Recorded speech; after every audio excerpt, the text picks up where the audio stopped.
Until 20 years ago, Yekutiel ben Yaakov used to ascend to the Temple Mount on a regular basis. On Sunday, Yekutiel decided to visit the site again.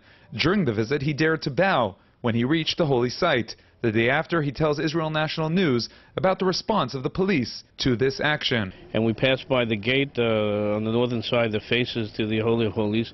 So I did something which I thought to be the most natural thing for a Jew to do, and I bowed down on the floor and kissed the ground, which was the same thing that I did when I landed at Lud Airport when I made Aliyah to Israel.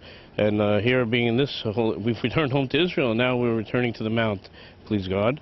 And I thought that was the most basic thing to do, but the policemen started freaking out. They went crazy. They grabbed me, they arrested us, they held me for a few hours.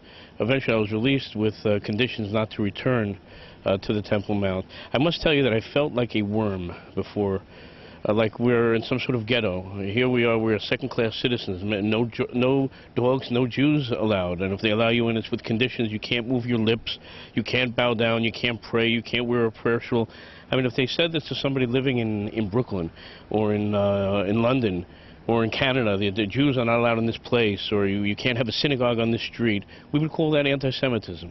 Well, what should we call it when the Jews have come home to Israel, but the ghetto complex forces them to remain in the exile? The police, who are supposed to be the protectors of the law of the State of Israel, violate the law because the Israeli government and the Israeli court, the Supreme Court, has said that it's a basic right of a human being in Israel, especially a Jew, to pray at the holiest place in the world, especially the holiest place of Jewish people.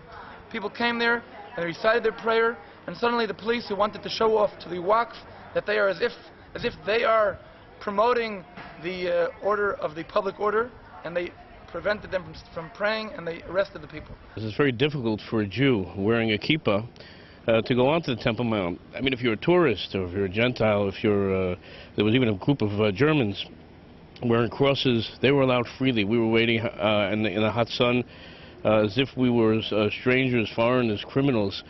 Here we are coming to our holiest site, the Jewish people. This is the holiest site in Jewish history, where the Holy of Holies in the temple was. This is after Tisha B'Av. You would think it's the most natural thing in the world for a Jew to visit this holy site. One of the famous quotes from the Six-Day War was when IDF General Mota Gur declared, "Har HaBayit biyadenu," the Temple Mount is in our hands. Yekutiel feels that this declaration is relevant and must be strengthened. I think that the Temple Mount is in our hands. I think that the problem is that, like the Jews that came to spy on the land, when Moses sent the Jews to Israel, and the leaders at that time lacked the faith to understand that it's ours for the taking. God has given us this land. He has promised it to us. We have returned here. It's not a coincidence after so many thousands of years of exile. And we're here. It is in our hands, if only we would understand that and realize that and start to build the Holy Temple and to bring sacrifices and do that which is the obvious thing for Jews to do.